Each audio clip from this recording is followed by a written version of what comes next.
مسجد رایا پہاڑ دباب کی چوٹی پر واقع ہے۔ رایا جس کا مطلب ہے جھنڈا لگانے والی جگہ، یا دوسرے الفاظ میں کہیں کہ جھنڈوں والی مسجد۔ اس جگہ کے بارے میں کتب میں جو واقعہ ہمیں ملتا ہے کہ رسول اللہ صلی اللہ علیہ وسلم نے غزوہ احزاب میں کفار کی بہت بڑی تعداد سے مسلمانوں کی حفاظت کے لیے خندق کھودنے کا حکم دیا۔ خندق عربی زبان کا لفظ ہے جس کا مطلب ہے زمین میں گہرا اور لمبا کھڈا کھودنا، جس سے دشمن آپ سے بہت دور ہو جائے۔ یہ خندق 7 مساجد سے شروع ہوتی ہوئی مسجد شیخین کے قریب تک کھودی گئی۔ خندق کھودنے کے عمل پر نظر رکھنے کے لیے جبل دھباب کی چوٹی پر اسلام کا جھنڈا لگایا گیا۔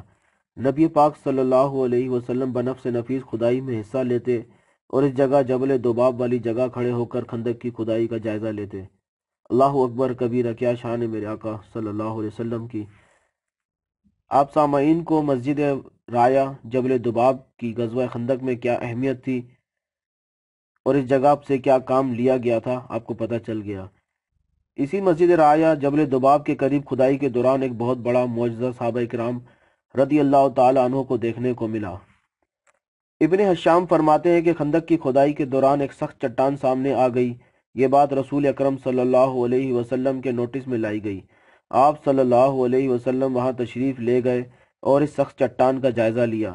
نبی پاک صلی اللہ علیہ وسلم نے اپنا کھدائی کا اوزار اٹھایا اور اس چٹان پر ایک زوردار ضرب لگائی۔ ضرب پڑتے ہی چٹان سے ایک چنگاری نکلی اور اس کا ایک تہائی حصہ ٹوٹ گیا۔ چنگاری نکلنے کے بعد نبی پاک صلی اللہ علیہ وسلم نے سورہ انعام کی آیت نمبر 115 تلاوت فرمائی۔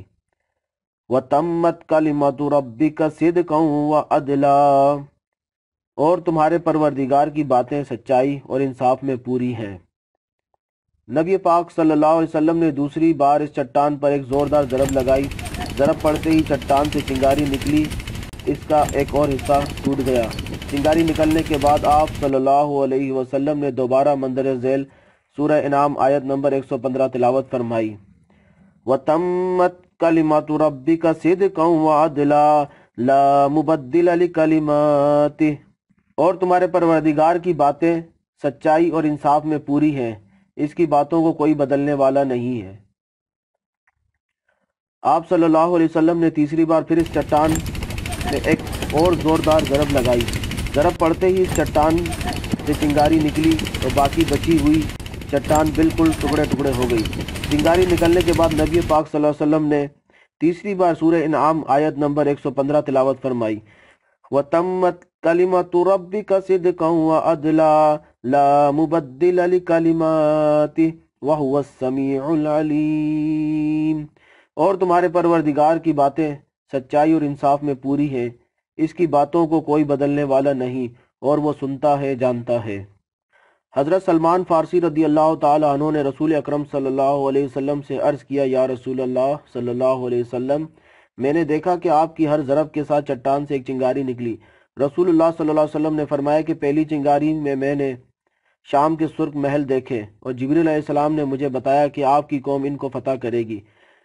دوسری چنگاری میں نے ایران کے سفید محل دیکھے اور جبرائیل علیہ السلام نے فرمایا کہ آپ کی قوم ایران کو بھی فتح کرے گی۔ تیسری چنگاری کے دوران مجھے یمن کی چابیاں دی گئیں اور مجھے بتایا گیا کہ آپ کی قوم یمن کو بھی فتح کرے گی۔ نبی پاک صلی اللہ علیہ وسلم کی زبان بابرکت سے یہ غیب کی خبریں سن کر صحابہ کرام رضی اللہ تعالی عنہ بہت خوش ہوئے اور ان کے حوصلے بڑھ گئے اور ان کے دلوں کو تسکین پہنچی۔ تمام صحابہ کرام رضی اللہ تعالی عنہ کے دلوں میں ان تمام سچی باتوں پر ذرہ بھر شک باقی نہ رہا۔ تمام صحابہ کرام رضی اللہ تعالیٰ عنہ کا یہ عقیدہ تھا کہ نبی پاک صلی اللہ علیہ وسلم کی زبان سے جو الفاظ نکلے ہیں یہ ان قریب پورے ہو کر رہیں گے، کیونکہ نبی پاک صلی اللہ علیہ وسلم ہمیشہ سچ کہتے ہیں اور نبی پاک صلی اللہ علیہ وسلم کی زبان سے نکلے ہوئے الفاظ ہی تقدیر بنتے ہیں۔